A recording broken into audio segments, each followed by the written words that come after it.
Welcome back to the Chelsea Fancast. I'm Stanford Chidge, and I hope you've enjoyed what you've been watching and listening to so far. And at the moment, we are in the middle of a heated discussion about the Everton and Chelsea match. I say heated because Rob is sticking his oar in, as I knew he would.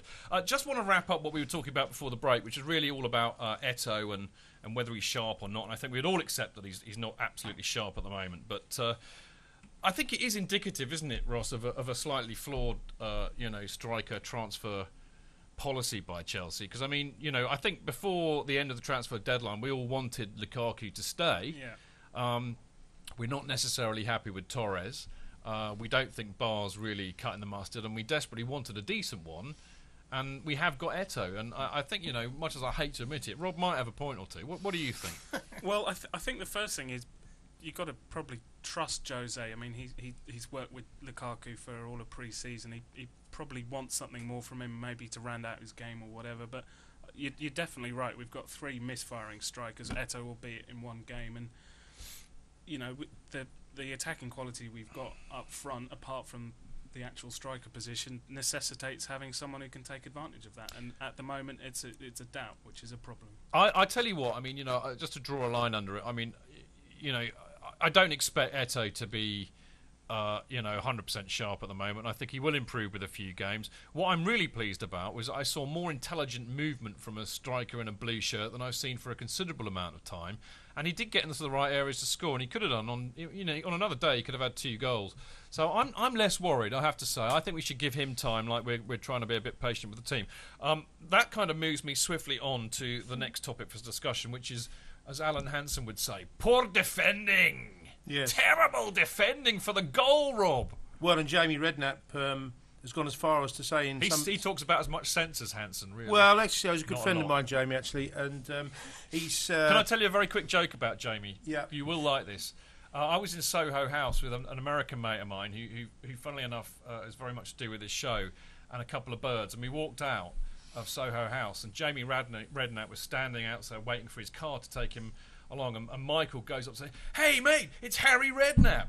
You should have seen the look on Jamie's face. Yeah. Priceless, mate. Yeah, he's getting on a bit, but not quite as much as he wasn't very happy. Well, anyway. he described Lewis as a liability from a defensive point of view, and there was quite a good graphic actually from a picture where on the goal he's really delayed in coming back. In fact, you can see him there, and Naismith, who scores, is absolutely unmarked. Now, there were signs certainly under pressure last season where Lewis, I felt, was vulnerable. I personally think your best defensive partnership is Ivanovic and Terry still. But Lewis, in certain games, when you're on top, is fantastic at the back. It's a difficult one. He's a great player, Rob. Whether his head was turned, there's unquestionably Barcelona came in for him in the summer. They told him where to go.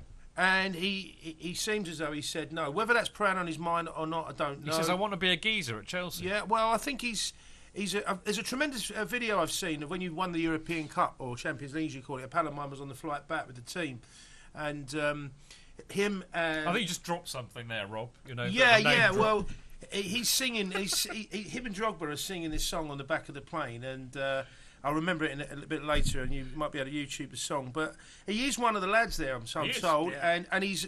Captain Leader Geezer, future. Is Captain he? Leader Geezer. He's one of those players, isn't he? He's a kind of centre half that actually Alan Hansen was, in a way, a ball playing centre half. I think Louise has got better hair than Hansen. Yeah, without a doubt. And his shorts aren't quite as tight. I like him as a player. I think he's. To be really fair, Rob, and I'll open this out to the others, but he was getting a real slagging from the professional media and the supporters yesterday, and I think it's a lot of hokum. Hang on a minute. Yeah, sure. There was a lot. I think actually that goal, collectively they were at fault. Czech threw it out to absolutely nobody with about a minute to go before the whistle for half time.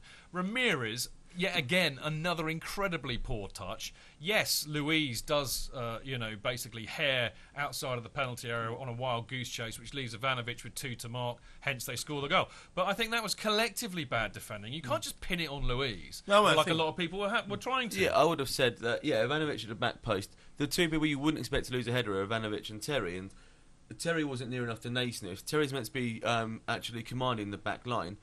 Surely he should have spotted Naismith earlier. Louise had him. If you actually watch, Louise pointed to Ivanovic to tell him where Ivanovic's man was, and then ran off and left his own man, and Ivanovic with 2. And Louise only stepped out because Mikel was out of place. It was everyone. It was collectively poor defending. I think the bigger picture is pre-Champions League blues, if you want.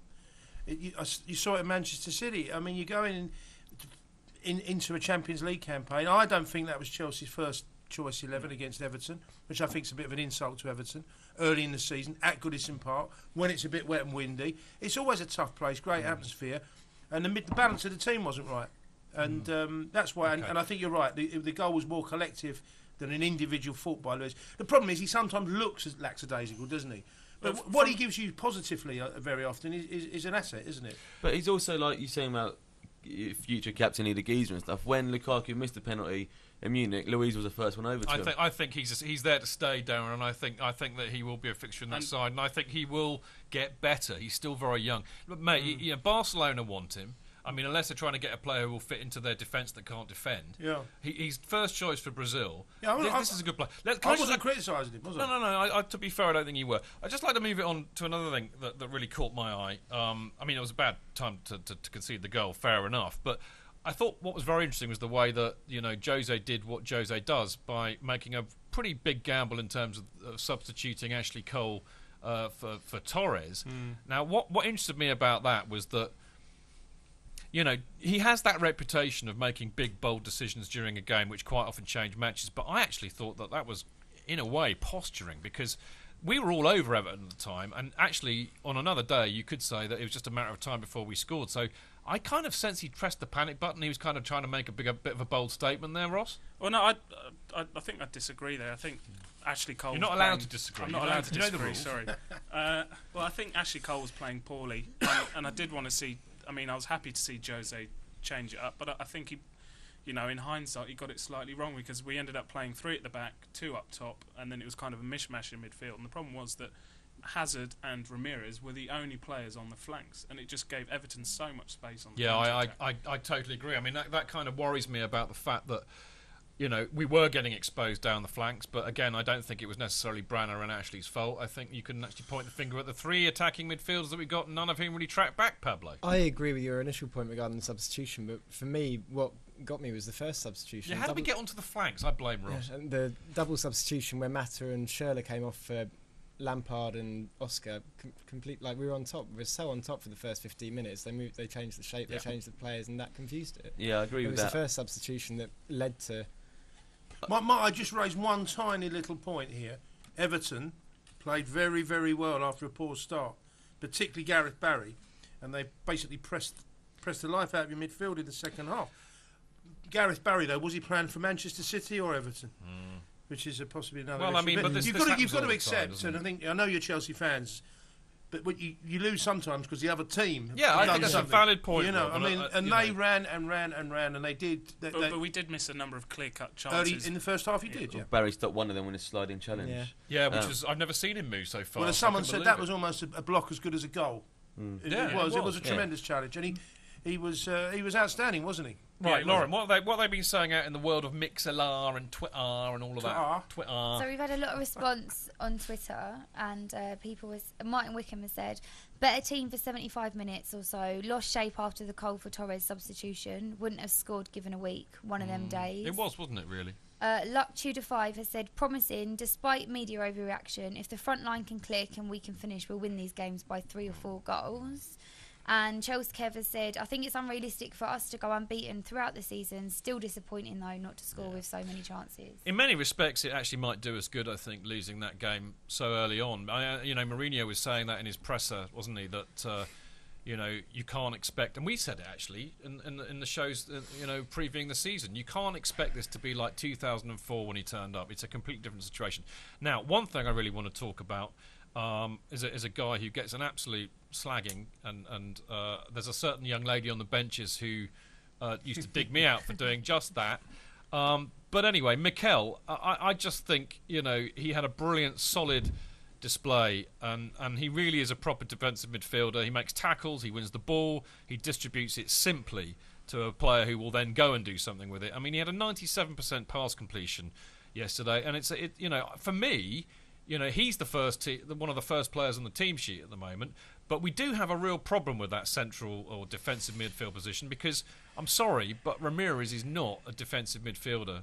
And I don't think that Frankie is in the same kind of context. So, it's Mikel plus one. We should give props to Mikel, but in a minute, let's discuss who we think should sit with him. What do you think, Ross? Yeah, I think you're bang on. As the problem we've got, as I always am, is what you're about to say. Yeah. But just like we don't have really the strikers that the attacking midfielders deserve, the attacking midfielders don't have the right players behind them. I don't think the mix is right there. They need to be more active, quicker, a bit more technically adept. And I'm not really sure that Mikel, Lampard, Ramirez, although they can play their roles and play them well, they're not quite the players that you need to get the attacking momentum going. And I think personally I'd like to see maybe Oscar or Kevin De Bruyne tried out a bit there, because I just think the ball. I'm talking about the two holding midfielders. You think De Bruyne can play there? I think he played there a bit last season. Really? What do you reckon, Rob? Well, we're talking about Luis, and I'm not. He should play there. Certain games, I think he should play holding midfielder. I think it'd be superb. It would enable the fullbacks to push on more. You'd have more of a triumvirate in the middle, almost like a forward libero. So you see him as the holding, the one that sits. I'm not going to mention double pivot, because if I do, Darren has every right to punch me. No, absolutely. Because that didn't actually happen. That was illustrative. No, and you mustn't say the Makelele role either, because I'll come and punch you. Because Nobby Stiles played that in 1966. All right, so should we call it the Nobby Styles? Yeah, call it Nobby Styles. Call it Nobby Styles. So you think Luis should play in the holding as opposed to Mikel? If you're talking why about does that leave Mikel? I think well, Mikel's I'm not sure about Mikel. I'm not with you on that. One thing I do think is you see that lady on the benches. She's going to come and punch you in a minute. Good. Well, Mikel will come and break my legs, according to what Mark House is. Listen, if you don't like Mikel, you don't understand football. No, I didn't say I don't like him. If you don't like Mikel, he'll come and break your legs. Okay, we'll discuss that. We can come and discuss it maybe in the next show. Break my legs. Rob's off. He's off. He's off. What I would say is, let Frank Lampard, top goal scoring midfield player. I know he's getting on a bit, but tremendous player. Really, with three attacking midfielders and a front man, it may be the wrong formation for Frank there, because he wants to go on as well. So I'm not sure Marino might look at the whole system in the near future. Well, what do you think? Sorry, and I'm telling you, I know you won't like this, but I'm fairly certain that Mata is not. Well, we're going to hold your powder on that. We'll come to that later, Lauren. There's a lot of shouting for Essien on Really? Mixler. What do you guys think of that? Well, again, it depends. He's coming back from injury. I mean, Rob was saying about Etu losing a yard of pace, and I think Essien might be the same. And I think he's got a while to go. Not only that, he's been left out of the Champions League squad, which suggests to me that he's pretty low down the order, and he's not. Well, what about Van Ginkel, Pablo? It's not easy to say Pablo after you said Van Ginkel, to be fair. You kind of want to say something else, but I can't really say it on a show like this now. I'd expect Van Ginkel to get 90 minutes against Swindon and go from there. But I mean, unless he really invents a position for himself in the team, I don't think we've really improved from last season in that respect. So. And going back to what you said about the whole Lampard thing, Ramirez does run his bollocks off, and he goes up and down, and it's him and Etu, they're actually up there a lot of the time creating things. So I think Pob to his friends. So I think him and Etu were the ones that are up there a lot of the time. And Ramirez can run around. He can do the old Lampard role, the box to box. Yeah, but his passing's rubbish. The formation doesn't require one of those two midfielders to run up and down there. When in the three, where Lampard was in the I think we should move on very soon, because I can sense that Pablo's itching to say double pivot. And I wasn't far off. He was. I can tell. I'm close enough to give him a little dig. Yeah, you do that. If anyone mentions double pivot, they get smacked by Rob. I think You've that's done only it twice fair. now. Have I? Yeah, but I'm only saying it illustratively, Ross. That's I think Lampard runs his cods off as well, actually. Yeah. It's what? Hey, his cods. That's a polite word for something else. Yeah, that's right. Anyway, moving on. I think, just to kind of wrap this whole little episode against Everton up. I think the thing that really, a lot of put it this way: if the debate had been intelligent on Twitter and social media after the game, which clearly it wasn't, then it would have gone along the lines of, does Jose know his best team yet? I personally don't think so. And in fact, do we know what the best team is yet? And actually, I don't know the answer to that either. So in that case, I'm going to ask somebody really intelligent who might know. And sorry, people, but that would be Pablo. Firstly, I'd just like to say that Jose's looming over your head, so be careful of what you say here. But you can see, he's saying, I don't really know my best team. That's why I chose that still. He's aged a lot since the game, hasn't he? He's gone for your haircut, mate, to be fair. Absolutely, absolutely. No, I don't think he does know the team. If we're gonna, I think people can fall. Can I just say that people fall into a trap sometimes when, you know, what is the best team? Does he know the best team? You often find it with England. You know what? Most occasions, no one really does. It often evolves, and something comes up, an injury. Well, like Robin, for example, the first time he was here was a classic case of that, Rob. Exactly, you know, an injury might give a player a chance or a good performance, or formation sometimes might evolve, you know, out of extremis. I do think that, I mean, clearly he's bought, Willian is going to be a major player and may solve some of the attacking problems that you've been talking about. In terms of, well, I mean, you created a lot, didn't you? You created a lot of chances. Well, we did. I mean, on another day, that could have been 3 or 4. Of course. It reminded me, actually, and I'm going to just get this in once, this West Ham last season at Upton Park. Where did that come from? Well, I had to get it in once. Chelsea battered West Ham, let's be honest. Yeah. They absolutely battered West Ham. West Ham did you a favour, really, because I think that was Benitez's first game, and I think His it really third game. First game, away game. You know, it was a great reaction The from army. the Chelsea fans afterwards. But I mean, it was all over West Ham in that game, and there was a little bit of a similarity with that Everton game, I think. And you know, I think you get it out of his system, beat Bale, on you go.